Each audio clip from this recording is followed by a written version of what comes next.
بسم الله الرحمن الرحیم. نن زموږ د قرآن پاک د ترجمې سبق نمبر 34 ته اوله سپاره د سوره بقره ده.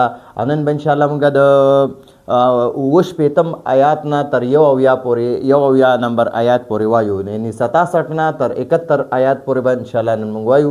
او رکوع نمبر 8 ده، اتمه رکوع ده. اول انشاءالله تلاوت کوو، د هغې نه پس به بیا موږ لفظي ترجمه او مختصر تفسیر کوو. أعوذ بالله من الشيطان الرجيم. بسم الله الرحمن الرحيم. وإذ قال موسى لقومه إن الله يأمركم أن تذبحوا بقرة قالوا أتتخذنا هزوا قال أعوذ بالله أن أكون من الجاهلين.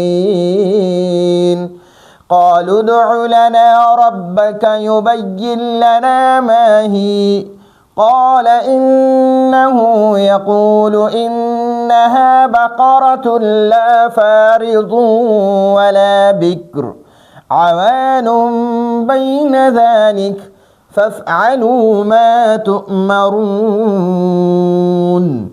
قالوا ادع لنا ربك يبين لنا ما لونها قال إنه يقول إنها بقرة صفراء فاقع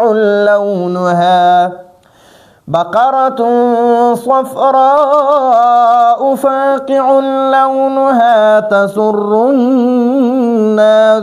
الناظرين. قالوا ادع لنا ربك يبين لنا ما هي إن البقرة شابه علينا وإنا إن شاء الله لمهتدون.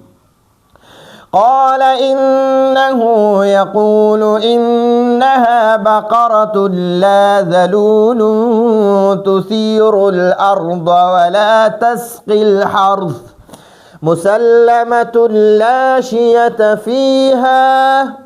قالوا الآن جئت بالحق فذبحوها وما كادوا يفعلون. صدق الله العظيم. وإذ قال موسى لقومه، إذ نمخ كدلتا اذكر محذوف روباسي، اذكروا یا اذكروا روباسي، اذكروا او تاسو یاد کئ. اذ قال موسى، کله چې موسی علیہ السلام فرمایل لقومه خپل قوم ته، ان الله بشک الله تعالی یأمرکم تاسو ته حکم کوي. یأمرو کی هو ضمیر الله پاک ته راجع دی. یأمرو چې هغه حکم کوي کوم تاسو ته، ان تذبحوا چې تاسو ذبح کوي، بقرتن یو غوا، تاسو یو غوا حلاله کوي. نو دا څه واقعه وجیب دی. بنی اسرائیلو کې یو بوډا بابا او ډیر زیات مالدار او داغه نور اولاد نو، صرف یو لوري وا، نور بچی نو، او هغه لوریم ډیره ښایسته وه. د دې بابا یو وراره، هغه وراره د خپل تره د مالدارۍ کې د مال تم غلو، د لور تم غلو، او بیا یو سوچ وکړو چې یاره زه به دا بابا قتل کم، دا تره به قتل کم، او الزام به په بل چا راواړو، او هغه کس نه بیا موږ دیت والو، نو ما ته به 3 قسمه مال میلو شي. یو خو به راته د ده ټول میراث میلو شي، څومره مال چې دی دا به راته میراث کې میلو شي. دویم د ده لور به راته میلو شي، او دریمه د ده چې کوم دیت واخلم هغه به ما ته میلو شي. نو دې ظالم خپل تره قتل کو، او بیا یو بعضو روایتو کې راځي چې خوا کې ورسه گاون کې یو بل یو غریب سړی و، د هغه کور مخې ته وغورځو. او بعضو روایتو کې راځي چې یو دا کلی و، دې کلي کې د الګ د خپل تره قتل کو، او خوا کې ورسره یو بل کلی و، نو لاړو دا ترې اوچت کو، هغه بل کلي ته یې رشپې شپې یوړو، او هغه بل کلي کې خوا کې وغورځو. نو بس بیا د کلي والا راغون شو، په هغې باندې دعوا وکړه چې تاسو زموږ دا کس وجلی دی. بهرحال دې الک د خپل تر قتل کو، او د تره دا لاش یې واغستو یو بل کور مخې ته کې وغورځو او هغه کس باندې د سارې دعوه وکړه چې تا زما تره وجلی دی اوس په ته ماله د دې دیت راکې په دې کې د دې دواړو جګړه شوه چې جګړه شوه یو دریم سالس پکې راپاسېره یو دریمه ډله پکې راپاسېره او دوی ته وایي چې تاسو یو بل پسې ټوپک تمالچې راواغستې اسلحې م یو بل پسې توره او ډاله او غشي م یو بل پسې راواغستل اوس داسې وکئ چې په موږ کې پیغمبر موجود دی راځئ چې ورشو او پیغمبر دا فیصله وکړي نو دوی ټول ورلل دا دواړه ډلې ورلې او ورسره دا ثالث ډله هم ورله او موسی علیه السلام له موسی علیه السلام ته ویې ګورئ دا دواړه ډلې جګړه کوي د دې یو ډلې مړی شوی دی په دې بله ډلې راړولی دی تاسو په دې کې فیصله وکړئ چې دا مړی چا کړی دی اصل کې دا مړی خو د خپل وراره کړی او همدا وراره سارې لګیا او جړاګانې کولې او ځانې والو او چغې والې چې زما تره چا وجلی دی حالانکې د په خپله باندې وجلی و د د لور تم غلو د د مال تم غلو او بیا چې په چا باندې د د دا الزام لګېدلی او د هغه نه به دیت هم اخیستو نو د 3 څیزونو ته غلو په دې کې موسی علیه السلام ته الله پاک نے سوال وکړو چې الله د دې دا فیصله په ما اسانه کړي الله پاک ورته وفرمایل وایي دې خلکو ته ووایه چې یوه غوا حلاله کړي چې هر قسمه غوا وي چې هر قسمه غوا وي نو چې دوی دا غوا حلاله کړي او د دې غوا ژبه یا د دې غوا لکۍ یا د بدن یو حصه یو څه ټوکړه د مخکې آیاتونو کې به راځي انشاءالله د دې آیاتونو نه پس به بیا وإذ قتلتم نفسا فادارأتم فیها په دغه آیاتونو کې به بیا راځي الله پاک ورته وفرمایل چې د دې غوا یوه ټوکړه په دې مړي ووښئ دا مړی به را ژوندی شي تاسو ته به خپل قاتل وښئ واپس به دا مړ شي یا بعضو روایاتو کې راځي چې ډېر وخته پورې دا کس بیا ژوندی و چې کله دا کس مړ شوی نو بیا چې د غوا را ټوکړه پې وواله نو اکثر علما فرمایي چې دا مړی بیا را ژوندی شو او بیا تر ډېر وخته پورې ژوندی و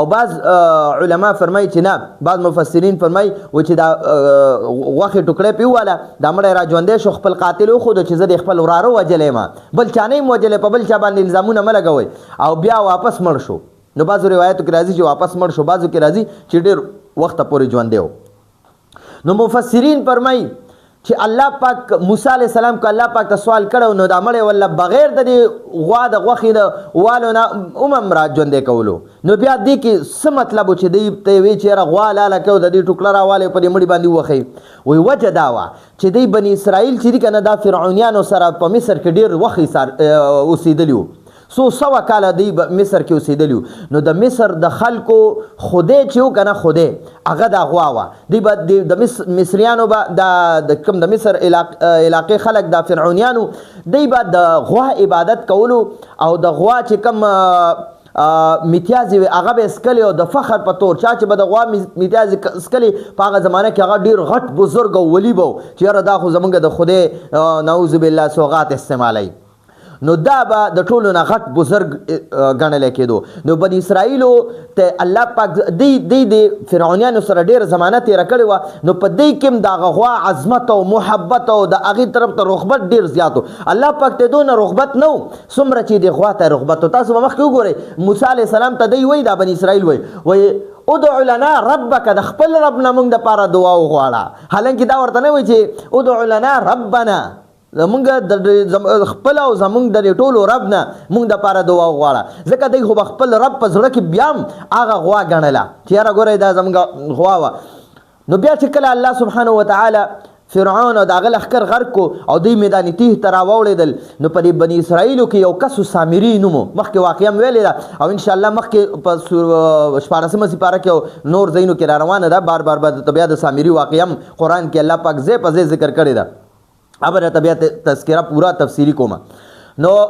سامری دی بني اسرائیلو نه سره زر راغونډ کړه او د هغې نه یو سخی جوړ کو او د جبریل علیه السلام د خپو د تلی چې چېرته خپه ایښې وه دلته نه خاوره راوچته کړې وه په دې سخي په دې خوله کې ایښې وه نو هغې نه به یو قسمه اواز راختو لکه د سخي غونته کې اواز به راختو نو سامري دوی ته ووایي دا ستاسو خدای دی نو دوی مخکې فرعونیانو سره د غوا عظمت او محبت او ډېر احترام په زړه کې او بیا چې ورله سخی جوړ کړو د سامري نو دوی ټولو به د سخي عبادت کولو نو الله پاک ورته ځکه بیا وفرمیل چې موسی علیه السلام ته چې د بني اسرائیلو ته ووایي چې دا غوا ذبح کړي غوا نو یو خو په دې کې څو حکمتونه دي یو خو به دی د غوا هغه عظمت پې د زړه نه وځي دویم به د دې په زړه کې د الله عظمت پیدا شي چې د یو غوا په ذریعې سره د یو غوا د یو غوښې د ټوکړې په ذریعې سره الله یو مړی را ژوندی کوي. او دریم به دا الله پاک د دې بني اسرائیلو به دا عقیده په الله مضبوطه شي چې مړ کس را ژوندی کو، مړ کس الله پاک را ژوندی کو، او بیا به هغه ژوندي خپل مړی خپل قاتل وښودو او بیا واپس مړ شو یا بیا یې څونه ضمانت ژوندو هغه تیر کو. نو دی ته به درې فایدې وشي. یو خو به د غوا عظمت او محبت د زړه نه وځي، او دویم به دی ته پته مو لګي چې دا معجزه ده چې د غوا یو ټوکړه په مړي وخي او هغې سره را ژوندی کېږي، او دریم چې مړی ورته الله را ژوندی کو نو باس بعد الموت باندې به هم د مرګ نه پس واپس را ژوندي کېدو باندې به هم د دې عقیده مضبوطه شي. نو دی بیا داسې وکړه چې موسی علیه السلام دی ته وفرمیل چې تاسو یوه غوا ذبح کوئ. نو دی ورته وایي دی ورپسې وخندل چې او ته په موږ پسې مسخرې کوې، زموږ مړی پروت دی، موږ وایو چې دا مړی موږ ته خپل قاتل وښیو، ته په موږ پسې ټوکې کوې چې غوا ذبح کوئ. نو الله موسی علیه السلام ورته وفرمیل نه ګورئ دا یاد وساتئ زه پیغمبر یم، پیغمبر زه د جاهلانو په شان ټوکې ټقالې او مسخرې چا پسې نه کومه. نو بیا دی ورته دی بیا ټوکې ټقالې شروع کړې. دی بیا موسی علیه السلام ته وایي یاره د دې غوا به عمر څومره؟ نو الله پاک ورته بیا وفرمایل چې لا فارد ولا بکرون، چې نه به نه بوډۍ وي نه به ځوانه وي، عوان بین ذلک د دې دواړو په منځ کې به وي. او بیا ته تپوس کوي و چې یاره دا غوا به د دې رنګ به څنګه؟ نو الله پاک ورته بیا وفرمایل بقره صفراء فاقع لونها، چې دا به بالکل تک زیړ لکه د سونې په شان ګولډن کلر کې به یو ټاکې به هم پکې بل نه وي، او چې خلک ورته ګوري نو خوشحالیږي. نو بیا دی سوال کوي چې یاره د دې کیفیت په څنګه دا به کمزوري وي، دی باندې به ایوه شوي لکه څنګه غویان نه دي، غویانو باندې خلک په پټي کې مانچ کوي یا داسې پټۍ پې سمی او یا داسې ایوه پې وغیره کوي. نو ورته وایي چې نه به په دې باندې ایوه شوي، لا ذلول نه به دا کمزوري چې تثیر الارض چې ځمکه پې اړولې شوي، او ولا تسقي الحرث نه به په دې باندې ارټ شوی. ارټ نه وي، ارټ چې پرې زمیندارانو ځان له پخوا زمانو کې پټو کې لګولو، پرې پنجاب او بلوچستان علاقو کې اوس هم شته دی، سند علاقو کې هم بعض ځایونو کې شته دی. ارټ وي، ارټ داسې کوي وي، هغې ته داسې ډولچې ورښکته شوي وي، یو غویی هلته تاویږي او هغه ډولچې په هغه کوي کې داسې تاویږي او راډکېږي او اوبه ورچوي. نو ارټ په تاسې لیدلي وي چې نه پې ارټ شوی دی نه په دې باندې دغه شوی دی. نه بیا دی وایي چې او بالکل اوس موږ ته پته ولګېده او اوس په انشاءالله موږ غوا ذبح کړو. نو دی بیا غوا ذبح کړه، د هغې یو ټوکړی په مړي راښکله او مړی را ژوندی شو، او مړي ورته ووایي چې چا هم نه یم وجلی، بالکل په چا باندې دعوا مه کوئ، زه دې خپل وراره وجلی یم او زما مال ته غلو، زما لور ته غلو، زما دیت ته غلو، او زه ده وجلی یم، دې نه علاوه بل چا نه یم وجلی. نو بیا خلکو ته حقیقت معلوم شو چې بالکل دا د مګرمچ هغه اوښکې چې تویولې نو هغه کس په خپله دا خپل تره وجلی دی. نو دا هغه واقعه ده. اوس په انشاءالله تاسو پرې باندې ډېر ښه پوهېږئ. وذکرو او تاسو یاد کئ اذ کله چې قال موسی علیه السلام وفرمایل، قال دا د فعل ماضي اوله صیغه ده او د دې فاعل موسی علیه السلام دی. موسی علیه السلام وفرمایل لقومه خپل قوم ته، د ها ضمیر معنا ده خپل او قوم ته وایي، او د لام جاره معنا ده تا. لقومه خپل قوم ته، نو موږ به معنا د دلته شروع کړو، د ها معنا به خپل وکړو او قوم ته به قوم ووایي او د لام جاره معنا به وکړو تا. نو ته به داسې وایي لقومه خپل قوم ته موسی علیه السلام وفرمایل ان الله، ان همیشه معنا چې چرته کې راځي نو بېشکه معنا به راځي، یا تحقیق به راځي یا به یقینا راځي، او بېشکه معنا یې ده ان الله، بېشکه الله تعالی، بېشکه الله جل جلاله یأمر دا د فعل مضارع اوله صیغه ده، د دې معنا ده هغه حکم کوي، هغه ضمیر چې دی الله پاک ته راجع دی چې بېشکه الله تعالی حکم کوي کوم تاسو ته، الله تعالی تاسو ته حکم کوي ان چې د دې خبرې چې تذبحو دا د فعل مضارع جمع مذکر حاضر صیغه ده. تذبحو معنا تاسو ذبح کوي، چې تاسو ذبح کوي بقرتن یوه غوا. بقره چې ده که نه، بقره دې ته مونږ وایو اسم جنس. اسم جنس څه ته وایي؟ د اسم جنس مطلب دا دی که نه چې بقره نه دی، بقره دا نر ته م وایي او ښځې ته م وایي. ټیک شوه؟ ښځې ته م وایي، یعنی غویي ته م بقره وایي او غوا ته م بقره وایي. غویي ته نر او ماده دواړو ته بقره وایي. او دویم دا دی چې دا یو دپاره م استعمالیږي، اسم جنس یو دپاره م استعمالیږي او د ډېرو دپاره م استعمالیږي بقره. ټیک شوه؟ نو دا اسم جنس دی، مذکر او مؤنث دواړو لپاره استعمالیږي، غوا لپاره هم استعمالیږي، غوی لپاره هم استعمالیږي، یو لپاره هم استعمالیږي، ډېرو لپاره هم استعمالیږي. اسم جنس دی ته وایي. ټیک شوه. نو دا بقرتن چې دی دا اسم جنس دی. نو دا ورته موسی علیه السلام ورته وفرمایل چې بېشکه الله تعالی تاسو ته دا حکم کوي چې تاسو یو غوا ذبح کوئ، د هغې ټوکړه په دې مړي راکاږئ، نو دا مړی به راژوندی شي، خپل قاتل به درته وښیي.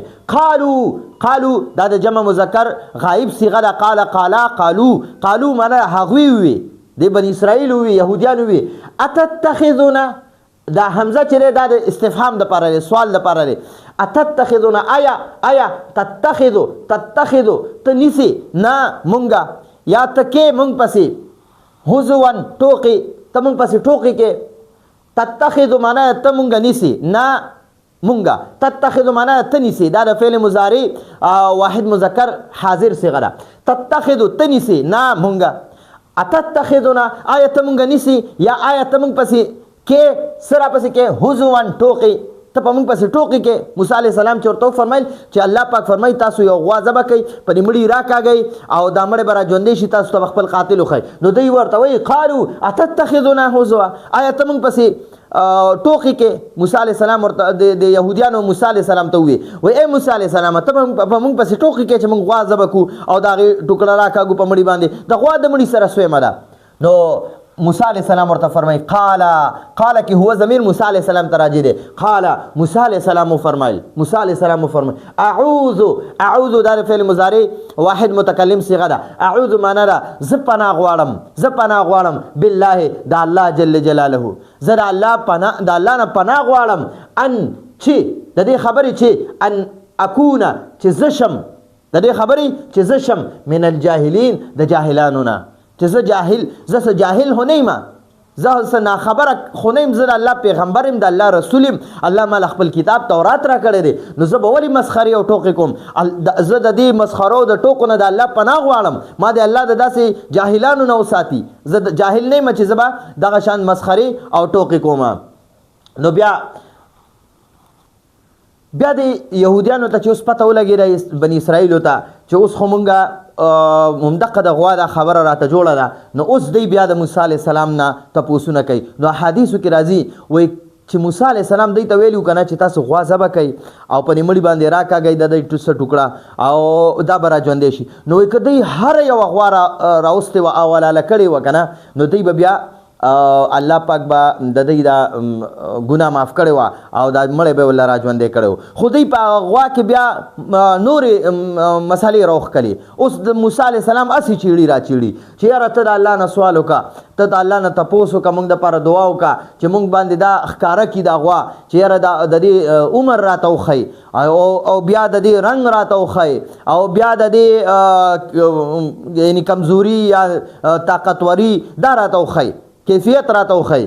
نو بیا په الله پاک د غوا دومره مشکله کړه. نو بیا مفسرینو لیکلي، تفسیر ابن کثیر کې واقع لیکلی ده چې یو سړی و په بني اسرائیلو کې، ډېر نیکوکار سړی و، ډېر بزرګ انسان و او د هغه صرف یو زوی و، د څه بیمارۍ د وجې نه هغه مړ کېدو، نو ده سره یو سخی وه، یو وړه غونته بچی وه ورسره. نو دا لاړو او هغه ځنګل کې اواز وکړو چې یا الله دا غوا ما دا سخی ما ستا په امان کې درکړه، ته د دې حفاظت وکړې زما د زوی د زلمي کېدو پورې. او دا ماشوم چې و که نه دا د مور ډېر زیات تابعدار و، یو خو پلار ډېر نیک سړی و، بیا دا ماشوم په خپل هغه د نیکوالي د پلار د نیک اعمالو اثر په دې بچي باندې و چې دا بچی په خپله ډېر زیات نیک و، ده به د مور ډېر خدمت کولو، د مور سره ډېر محبت و او د مور د اجازت نه بغیر به یو کار هم نه کو. دا سړی مړ شو، څه وخت پس دا ماشوم غټېدو چې کله زلمی شو، نو د مور ته پته ولګېد چې اوس مې دا بچی زلمی شو. نو ده بیا د مور ورته وایي چې بچی ته راځه زه تا هغه ځنګل ته بوځم، هلته موږ د الله په امان کې، ستا پلار د الله په امان کې اوس خی ورکړی، هغه ستا امانت دی.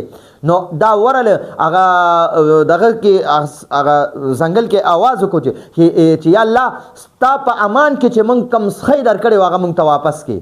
نو هغه سخی واپس راله دغه ماشوم خواله، د غالک خواله او د ځان سره کور ته راوستله، بالکل تکه زیړه مکمل زیړه، څنګه چې الله پاک ورته علامات وښودو. هماغه صرف دغه یو ماشوم سره په ټول شام کې په دغه علاقو کې صرف په ټوله دنیا کې یو دغه ماشوم سره دغه سخی وه چې دا کوم په قرآن کې ورته علامات ښودل.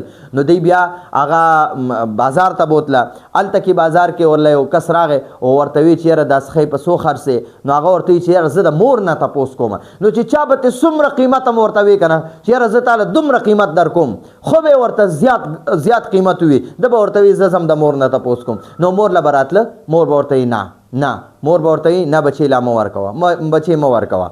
نو بیا الله سبحانه وتعالی دې بني اسرائیلو ته دقه غوا ورښودله او دی د دې غوا دا سرمن چې ده که نه دی د سرو زرو نه ډکه کړه او دغه ماشوم لی ورکړه. هغه د زمانې مالدار ترین ماشوم جوړ شو. الله د هغه پلار د نیک اعمالو د برکته او د دې ماشوم د خپل مور د خدمت او د خپل مور سره د مینې او د خپل مور د فرمانبردارۍ د برکته الله دومره زیات مال ورکو، د هغه زمانې غټ مالدار ته بیا جوړ شو. نو دا دغه سخی چې کوم ورسره وه دا ته بیا بني اسرائیلو واغسته او حلاله یې کړه او دغه صرف یو ماشوم سره دغه سخی وه. نو دوی اوس دا بني اسرائیلو بیا چې ورته اوس پته ولګېده چې الله پاک خو په موږ باندې خامخا دا سخی حلالول غواړي. نو اوس موسی علیه السلام ته وایي قالو، هغوی ووي، دا قالو د فعل ماضي جمع مذکر غایب صیغه ده. هغوی ووي، دی بني اسرائیل ووي ادعو د امر صیغه ده، ته دعا وکړه. موسی علیه السلام ته وایي ادعو، ای موسی علیه السلام ته دعا وکړه لنا زمونږ دپاره ربک د خپل رب نه. موسی علیه السلام ته وایي چې ته د خپل رب نه زمونږ دپاره دعا وکړه. خپل ځان یې پکې یاد نه کړو، ربنا والله ویل پکارو که دی الله خپل رب ګڼلو، خو دی په زړه کې د الله پاک نه زیات عظمت، محبت، احترام د غواو. نو ځکه ورته وایي چې د خپل رب نه مونږ دپاره دعا وغواړه، یبین چې هغه بیان کي، چې هغه ښکاره کي لنا مونږ ته هغه چې الله پاک یبین دا د فعل ماضي اوله صيغه ده. د کې هو ضمیر الله سبحانه وتعالی ته راجع دی چې الله پاک بیان کی لنا مونږ ته ما چې څنګه ده هي هغه غوا، یعنی د هغې یعنی ما هي یعنی ما سنها چې د هغې عمر څومره دی. ما سنها د هغې د ما هي معنا ده ما سنها چې د هغې عمر څومره دی. قال موسی علیہ السلام ورته فرمایل، قال کی هو ضمیر الله موسی علیہ السلام ته راجع دی. موسی علیہ السلام ورته وویل انه یا دا اصل کې ان الله، نو لفظ الله مخکې ذکر شوی دی، نو اوس الله په ځای باندې دا ضمیر راوړي. انه بشک الله جل جلاله یقول وای الله پاک فرمای انها چې هغه بقره یو غوا ده، هغه یو غوا ده لا فارد چې نه بوډۍ ده ولا بکر او نه ډیره وړه ده، نه بوډۍ ده او نه وړه ده. عوان درمیانی عمر والا ده، یعنی ځوانه ده، درمیانی عمر والا ده. بین ذلک د دې دوانو په منځ کې، نو د بوډاوالي او د ماشوموالي په منځ کې چې کم عمر یې هغې ته موږ د ځوانۍ عمر وایو. نو دا وایي عوان درمیانی عمر والا ده. بین ذلک د دې دوانو په درمیان کې، بین معنا په منځ کې او ذالک د دې، نو د دې دوانو د فارد او د بکر په منځ کې درمیانی عمر والا ده، یعنی ځوانه ده. ما ورته دلته لیکلي ځوانه ده او اصل معنا د عوان اصل معنا درمیانی عمر والا. ٹھیک شو؟ نو عوان بین ذالک د دې دوانو درمیانی عمر والا ده، یعنی ځوانه ده. فافعلوا دا اصل کې افعلوا ده، افعل د امر صيغه ده او افعلوا دا د جمع مذکر حاضر د امر صيغه ده. افعلوا معنی تاسو کوي، خو دې سره مخکې فا ولګېده، فا، نو دا حمزه د حرکت ختم شي، په فا باندې خپل حرکت شته، نو دا بیا ویل کېږي ففعلوا، نو تاسو وکئ، ففعلوا نو تاسو وکئ ما هغه کار د کم چې تؤمرون تاسو ته حکم کېږي. نو دا تؤمرون چې دی دا د فعل مضارع د جمع مذکر حاضر د مجهول صيغه ده، تاسو ته حکم کیږي. قالو هغوی اوس بیا موسی علیہ السلام نه تپوس کوي. دی خو اول د موسی علیہ السلام نه تپوس وکړو چې د خپل رب نه موږ دپاره دعا وکړه چې الله پاک موږ ته د دې عمر وښیي چې دا څنګه عمر والا ده. نو موسی علیہ السلام ورته وفرمیل چې الله پاک فرمایي چې دا غوا چې ده که نه غوا، نه دا نه فارده ده او نه بکر ده، یعنی نه بوډۍ ده، فارد بوډۍ ته وایي او بکر وړې ماشومې ته وایي وړې ته وایي عوان بین ذلک د دې درمیاني عمر والا ده. نو اوس ورته موسی علیه السلام وایي ففعلوا نو تاسو وکئ ما هغه کار د کم چې تؤمرون تاسو ته حکم کیږي. موسی علیه السلام ورته اوس فرمایل چې حکم یې ورته وکړو ففعلوا افعلوا دی اصل کې ففعلوا نو تاسو وکئ ما هغه کار د کم چې تؤمرون تاسو ته حکم کیږي. قالو هغوی اوس بیا تپوس کوي چې اوس د دې رنګ څنګه دی د عمر خو دې راته ووایي چې نه فارض ده او نه بکر ده بلکې عوان بین ذلک ده د دې درمیاني عمر والا ده خو اوس راته وایي چې رنګ به څنګه وي. نو بیا ورته موسی علیه السلام وایي الله پاک فرمایي چې بقره صفراء فاقع بقره صفراء فاقع لونها تسر الناظرین. بیا د موسی علیه السلام نه تپوس کوي چې الله پاک ته وایي چې ما هي ما کیفیتها چې هغې کیفیت حالت څنګه دی. نو په مونږ باندې وایي ګډه وډه شوه چې اوس مونږ څه وکړو. نو بیا ورته موسی علیه السلام فرمایي چې لا ذلول تثیر الارض ولا تسقي الحرث نه کمزورې ده یعنی جوتی شوې ده چې هغه پټي اړوي او نه په ارټ باندې اوبه راوښکلې کېږي چې راوښکلي دي چې پټوله اوبه ورکوي. مسلمة بالکل صحیح سالمه ده لا شیة فیها هېڅ داغ پکې نشته. نو دی بیا اوس وایي چې او بس اوس موږ ته معلومه شوه. نو دا ورته اوس وایي اوس ته اول ته د عمر تپوس کولو چې عمر به څومره اوس ته د رنګ تپوس کوي. قالو هغوی ووي د یهودیانو ووي ادعو بیا دا قالو چې دی که نه دا ما مخکې ووي چې دا د فعل ماضي جمع مذکر غایب صیغه ده دې کې هم ضمیر چې کوم دی یا دا واو ضمیر دا دغه یهودیانو ته بني اسرائیلو ته راجع دی. قالو د بني اسرائیلو د یهودیانو ووي ادعو ته دعا وکړه ادعو د امر صیغه ده. موسی علیه السلام ته وایي چې ته دعا وکړه لنا زموږ دپاره ربک د خپل ربنا یبین چې هغه بیان کی چې الله بیان کی لنا مونږ ته ما چې څنګه دی لونها د هغې رنګ ما لون په عربۍ کې رنګ ته وایي او ها ضمیر د غوا ته راجع دی چې د هغې غوا رنګ څنګه دی. نو قال موسی علیه السلام ورته وفرمیل انه بېشکه هغه یعنی الله جل جلاله یقول فرمایي وایي انها چې بېشکه هغه بقره صفراء بقره موصوف دی او صفراء والله صفت دی. نو مطلب یې دا دی چې زیړه غوا ده بقره صفراء بقره معنی یوه غوا ده صفراء زیړه. نو مونږ د دې معنی کوو بقره صفراء کې مونږ اول د صفراء معنی کوو وروسته د غوا معنی کوو. نو مونږ وایو چې یاره زیړه غوا ده هغه یوه زیړه غوا ده هغه یوه زیړه غوا ده فاقع چې ډېر تیز رنګ دی ډېر هغه اردو کې وایي ګهره زرد ډېره شوخه مونږ ورته بیا پښتو کې شوخه وایو شوخ رنګ یعنی زیړ رنګ دی خو ډېر شوخ زیړ رنګ دی. فاقع ښه زیړ دی یعنی ډېر شوخ زیړ رنګ دی. لونها د هغې رنګ لون رنګ ته وایي او ها معنی د دغې بقرې د ها ضمیر د بقر ته راجع دی دا یو ها ضمیر ټیک شوه. لونها د هغې غوا رنګ تسرو دا تسرو کې چې دی که نه دې کې هیه ضمیر هم دغې غوا ته راجع دی ٹھیک شو. دا تسر د فعل مضارع د واحد مؤنث غائب صيغه ده. تسر معنی ده هغه خوشحالي دا غوا ته چې څوک ګوري هغه کس خوشحاليږي.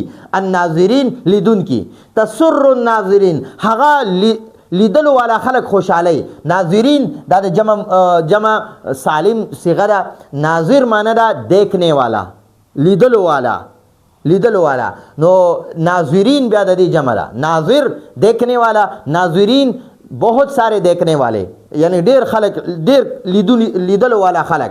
نو بیا دلته کې ورته موسی علیہ السلام فرمای قال موسی علیہ السلام فرمایل انه بشک هغه غوا یقول بشک الله جل جلاله یقول فرمای انها چې هغه غوا بقره صفراء زیړه غوا ده یو زیړه غوا ده فاقع خزیل ده لونها ده هغه رنگ تسر چې هغه خوشاله الناظرین لیدون کی. قالو اوس د خود رنگ تاسو کو موسی علیہ السلام ورته فرمایي الله پاک فرمایي چې هغه بالکل تک زیړه شوخ زیړ رنگ والا غوا ده چې خلک ورته ګوري نو خوشحاليږي زړه خوشحاليږي یعنی هغه ورته دومره ښکلې لګي هغه غوا په دونه خوږه لګي چې زړه د انسان خوشحاله شي. قالو هغوی اوس دا بني اسرائیلو بیا ووی ادعو ته دعا وکړه لنا زمونږ دپاره ربک د خپل رب نه یبین چې هغه بیان کی چې الله بیان کی لنا مونږ ته ما هي چې څه قسم دی هغه غوا چې دا غوا څه قسمه ده یعنی هغه غوا څه قسمه ده کیفیت یې څه دی. ما هي یعنی ما کیفیتها داغه کیفیت څنګه دی، حالت څنګه دی، حالت څنګه دی. ان البقره بشک هغه غوا تشابه مشبه شوی دا، یعنی ګډه وډه شوی دا علینا په مونږ باندې هغه غوا ګډه وډه شوی دا چې اوس کومه غوا مونږ راولو. نو و انا او بشک مونږه دا ان نا دی، ګورئ دا ان نه دی، ان دا اصل کې ان او نا، نو دا درې وانه نونونه شو، نو دی نه بیا یو جوړ کو، دا بیا ان معنا بشک او نا معنا د مونږه، دا ضمیر معنا د مونږه، بشک مونږه، نو دا بیا مونږه داسې لیکلو ان بشک مونږه، نو دا ان معنا د بشک او د دې نا معنا د مونږه. نو دا به اوس مونږ د دې معنا به داسې کو بشک مونږه، چې کوم ځای کوم قرآن کې ان راشي کنه ان، نو د دې معنا به وي بشک مونږه، دا اصل کې ان معنا بشک ده او نا معنا د مونږه، نو د دې مجموعې نه بیا ان جوړ شو. نو ان بشک مونږه، ان کچرتا، ان معنا د کچرتا، شاء معنا د اوغواړي الله، نو د ان شاء الله معنا د کچرتا الله اوغواړي، کچرتا الله اوغواړي. نو بشک و ان او بشک مونږه ان شاء الله ک الله جل جلاله اوغواړي لمهتدون لار مندون کیو، مونږ تبا مونږ باغ غوا اوموندو، یعنی مونږ تبا ملوشي، لمهتدون معنا لار مندون کیو، یعنی خامخا به مونږ ته غوا ملاویږي، خامخا به مونږ په دغه چې کوم علامات راته الله بیان کړي هغه به مونږ خامخا ملاویږي.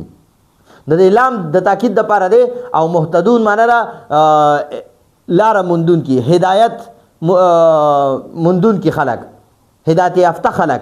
نو دلته کې د هدایت نه مراد چې موږ به دغه لاره وموندو، لکه د غوا دا لاره به موږ ته معلومه شي که چېرته الله پاک وغواړي. نو محدثین او مفسرین فرمایي وایي که دی چېرته ان شاء الله نه وویلي که نه، ان شاء الله که دی چېرته نه وویلي که نه، نو وایي کله به هم الله سبحانه وتعالی دی د دغه غوا نه ورکړي، ټول عمر به دی په دغه غوا پسې ګرځېدل چې مونږه د خپل قاتل په دې باندې معلوم کو. خو که چېرته دی ان شاء الله نه ویلي نو ټول عمر به الله پاک دی ته دا نه ورکړی. لکه څنګه وایي چې سلیمان علیه السلام سل بیبیانې وي او وایي د ماسخوتن وي چې یاره زه به د ټولو بیبیانو سره ملاویږم او د ټولو نه به الله ماله زامن راکوي او هغه به ډېر غټ مجاهدین، خو ان شاء الله یې ونه وي. نو ټولو بیبیانو سره ملاو شو او د ټولو نه الله پاک اسم ورنه کړ، صرف د یوې بیبي نه الله بچی ورکو، هغه معذورو. نو ان شاء الله دونه برکت دی. نو هر یو کار چې کو چې ان شاء الله ور سره وایو. قال موسی علیہ السلام ورته فرمایل انه بشکا هغه یعنی الله جل جلاله یقول وای فرمای، الله پاک فرمای انها چې هغه بقره یو غوا ده، لا ذلول چې کمزوري نه ده، لا ذلول چې کمزوري نه ده. نو دلته موږ معنی لیکلی چې جوتی شوی نه ده، چې جوتی نه ده. تسیرو ساره یسیرو معنا ده اړول، ٹھیک شو. چې تسیرو دا د فعل مضارع واحد مؤنث غائب صيغه ده، څلورمه صيغه ده. یسیرو یسیرانی یسیرون، تسیرو معنا ده چې هغه اړی الارض زمکه، یعنی زمکه اړی ایوه کوي ایوه، ٹھیک شو. لکه څنګه غویانو باندې سړی مانچ کوي یا پې پټې اړی، نو دقه شانتې دا داسې غوا ده چې هغه پټي نه اړی. لا ذلولون چې جوتی نه ده، تسیرو لا ده چې پټي اړی، جوتی نه ده چې پټي اړی. ولا تسقي او نه اوبسکي، اوبه ورکوي. ولا تسقي سقا یسقي معنا ده اوبه ورکول، 50 کول، اوبه 50 کول.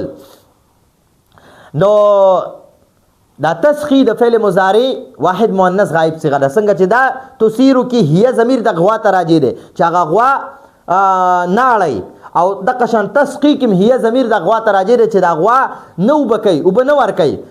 الحرث فصلتا، یعنی مطلب دا دی چې دا غوا فصل له اوبه نه ورکوي، چې نه دا جوتی شوې ده. لا ذلول تسیر الارض، چې دا جوتی شوې نه ده چې ځمکه اړی، پټې اړی. او ولا تسقي الحرث او نه ارټ تاوي چې فصل لا اوبه ورکی، دا سم نه ده چې نه پکار شوی دی، نه کمزورې ده، نه کمزورې نه ده. یا که کم څاروي باندې چې ایوه وشي که نه، نو هغه څاروي کې ډېر زیات د کمزورۍ علامات وي. یا کم څاروي باندې چې ارټ وشي که نه، ارټ نو دا نن سبا خلک په میخو باندې کوي. پخوا به خلک صرف په غویانو باندې ارټ کولو یا به په سنډاګانو باندې ارټ کولو، په سنډا به ارټ کولو یا به په غوی ارټ کولو. نن سبا زمانہ کې او دغه شانتي پټې به یا په سنډا اړو او یا به په غویانو باندې اړو. نو اوس چې تاسو وګورئ چېرته لرې علاقو زمینداران وګورئ نو هغوی لګیایي چې یوې غویې تړلې یوه کې نو بلې ورسره غوا تړلي یا دواړه غواګانې تړلي یا د ارټ دپاره اکثر دوه غواګانې تړلي یا یوه غوی تړلي سترګې ورله تړلي یا یو غویې تړلي او سترګې ورله تړلي یا یو سنډی تړلی او سترګې ورله تړلي. دغه شانتې یا یو اوښ تړلی یا یو اوښی تړلی سترګې ورله تړلي هغه تاویږي او هلته ارټ تاویږي او اوبه راوباسي او لښتي کې ځي پټي پې اوبه کوي. نو دلته کې ورته الله پاک موسی علیه السلام نه بیا تپوس وکړو چې یبین لنا ما هي، یعنی ما کیفیتها چې د هغې څه حالت دی. نو مونږ باندې وایي ګډه وډه شوې ده، وایي که چېرته الله پاک وغواړي نو مونږ به داسې غوا پیدا کړو. نو موسی علیه السلام ورته فرمایي وایي الله پاک فرمایي چې هغه داسې غوا ده چې نه کمزورې ده چې په هغې باندې هغه جوتي شوې نه ده چې کمزورې ده چې ځمکه یې اړولې وي او نه په هغې ارټ شوی دی چې هغې سره دا کمزورې شوې ده. مسلمتن بالکل صحیح سالمه ده، بالکل صحیح سالمه ده. نو ښه طاقتوره ده، ښه مضبوطه ده. مسلمتن بالکل صحیح سالمه ده، کمزور هم نه ده چې جوتي شوي او پټي پې اړولي او نه یې ارټ شوی دی. نو بالکل صحیح سالمه ده. مسلمتن بالکل صحیح سالمه ده. لا شیته هیڅ داغ نشته فیها په هغې کې، یعنی په هغې غوا کې. فی البقرة نو دلته کې د بقره په ځای باندې ها ضمیر راوړی دی. فیها په هغې غوا کې ٹھیک شو. مسلمتن بالکل صحیح سالمه ده. لا شیته هیڅ داغ نشته فیها په هغې غوا کې، داغ پکې بالکل نشته. تک زیړه ده او بالکل شوخ زیړه ده لکه ګولډن کلر چې دا د سرو زرو په شانتې.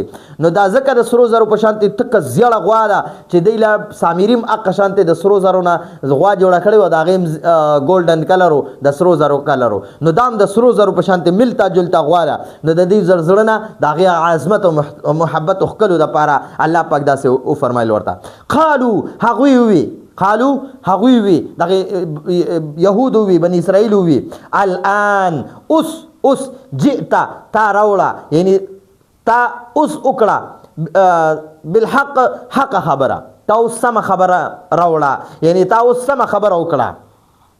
جئتا بالحق، جئتا دا د فعل ماضی او واحد مذکر حاضر صیغه ده. جئتا معنا تا وکړه، تا راوړه یا تا وکړه بالحق سمه خبره، یعنی تا اوس مونږ ته سمه خبره وکړه او اوس دې راته سمه غوا وښودله چې د هغې عمر دې م راته وښودو، د هغې رنګ دې م راته وښودو، د هغې حالت دې م راته ووي چې کمزورې ده او که طاقتوره ده، دا دې م راته ووي. فذبحو ذبحو دا د فعل ماضي او جمع مذکر غایب صیغه ده. فذبحو نو هغوی ذبح کړه، هغوی ذبح کړه هغه غوا، ها معنی ده هغه، نو هغوی هغه ذبح کړه. نو ته داسې وایي هغوی هغه غوا ذبح کړه. وما کادو او دوی داسې نه وو او نږدې وه چې دوی داسې نه وی کړی، یفعلون چې هغوی داسې کړی وی. وما کادو او دوی دې ته نږدې نه وو او دوی دې ته نږدې نه وو. کادو کادو دا کادو دا د جمع مذکر غایب صیغه ده او دی نږدې نه وو، دې کار ته دی تیار نه وو. یفعلون چې هغوی داسې کړی وی.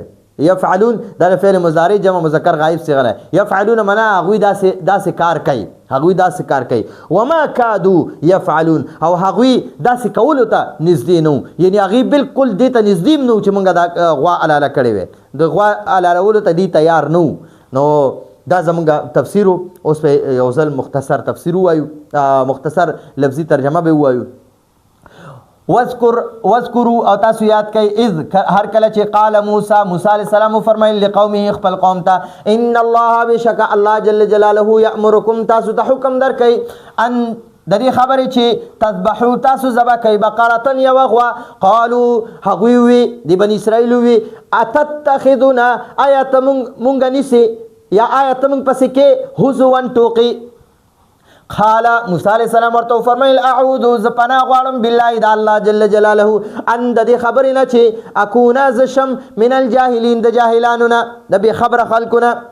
قالو هغوی وی ادعو ته دعا وکړه ای موسی علیه السلام لنا زمونږ دپاره ربک د خپل ربنا یبین چې هغه بیان کړي لنا موږ ته ما هي یعنی ما سنک چې څنګه ده هغه غوا یعنی د هغې عمر څومره دی قال موسی علیه السلام ورته وفرمیل انه بشک الله جل جلاله یقول فرمایي انها چې هغه بقره یوه غوا ده لا فارض چې نه بوډۍ ده ولا بکر او نه ډېره وړه ده عوان درمیاني عمر والا ده متوسطه ده بین ذلک د دې دواړو په منځ کې یعنی د بوډاوالي او د ماشوموالي په منځ کې ده نو مطلب یې دا دی چې ځوانه ده ففعلوا نو تاسو وکئ موسی علیه السلام ورته اوس د بني اسرائیلو ته وایي ففعلوا نو تاسو وکئ ما هغه کار د کم چې تؤمرونه تاسو ته حکم کیږي قالو دی وی هغوی وی د بني اسرائیل وی ادعو ای موسی علیه السلام ته دعا وکړه لنا زمونږ دپاره